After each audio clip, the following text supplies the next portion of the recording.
Hi Allison, You're? Cathy Haynes. And what's your association? My father was diagnosed with MNDA in 2008, which was devastating for him and us all. And he's always been a very sporty person and extremely fit and active. And he was 76 when he was diagnosed, and it was an incredible shock. But he got incredible care. He was based in Southampton. He and Mum had moved there, and very good hospitals there, top neurological centres. And he also got very good support from the MNDA Association, and we just found that we wanted to give something back by fundraising. All my family were very supportive because Dad got such good care and he was looked after so well, and that meant so much, because I know not everybody has that. Great, and tell us a little bit about some of the fundraising that you've been doing.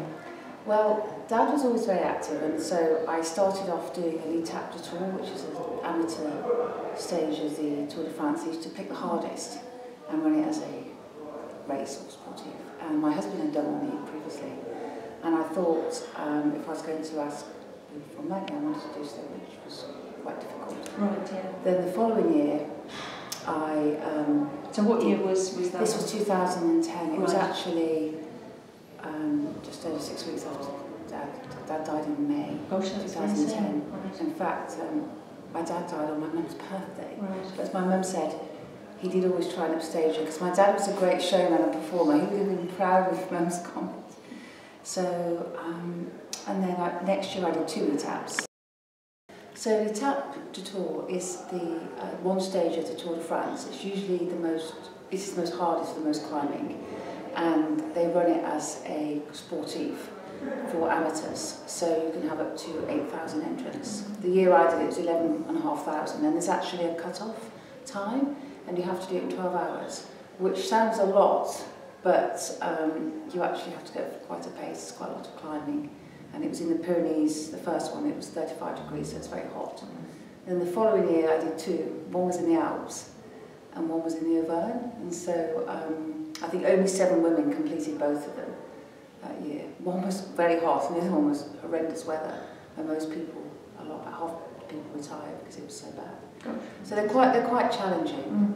The Ironman, well, I wanted to do a full Ironman for my 50th birthday after it, and my husband said, he's very fit and does lots of these events, he said start with a half. So a half Ironman is a 1.9 kilometre swim, a 90 kilometre bike ride, and then a 21 half marathon distance run. Again with a cut-off time, which is what I think makes it harder as well, because if you had all day to do it, you'd get round eventually probably.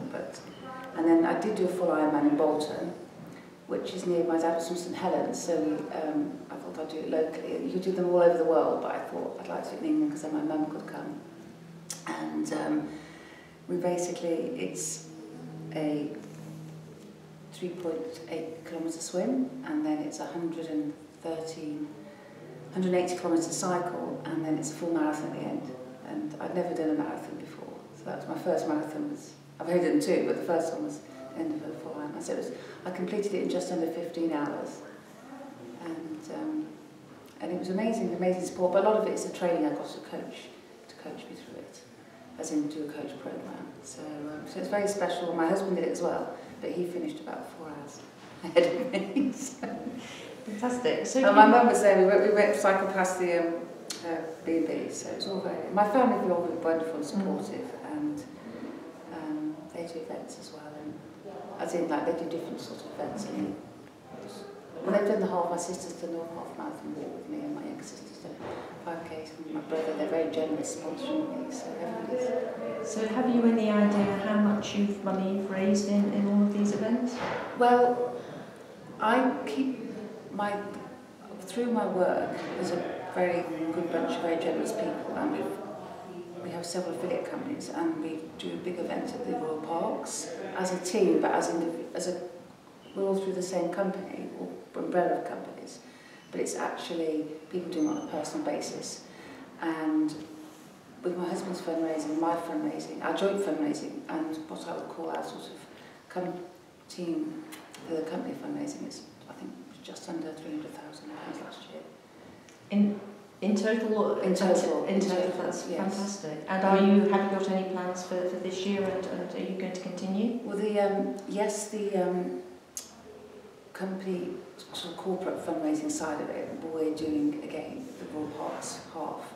And this year, what my husband and I have decided to do is, rather than just asking for people for money, there's nothing wrong with that, but because we've done it so much, and we live on a fishing trawler on the Thames, so we try and do a boat race party or a harvest festival party, and we invite people to come along, and we provide all the food and drink, and my husband does most of the cooking, and we just ask people to make a donation if they feel they'd like to do it as a full out, pressurised, and we found that's a great way of actually raising awareness as well as funds. And this year the events are a cycle ride over Collie in the Romano area of Italy, and the Apennines, and then it's a half Ironman distance triathlon in New Forest in September. Fantastic. So you must find it very rewarding, presumably. Well, I've always feel that what struck me is in life is, you know, we've all been very lucky as a family. We all have health, and people very fit and do lots of things, and suddenly with my dad you can see how that can be taken away from you, and so you know, motor neurone is there's many difficult conditions, it's such a devastating disease, and I just wanted to be able to do something and feel you could help other people and help. The MNDA is such an amazing organisation, and what I found so rewarding is how supportive they've been, how appreciative, and how much it means at any stage. Even my mum, she said to me this morning, she sent a donation through their research, and they thanked her. She sent it £20, and they thanked her a letter.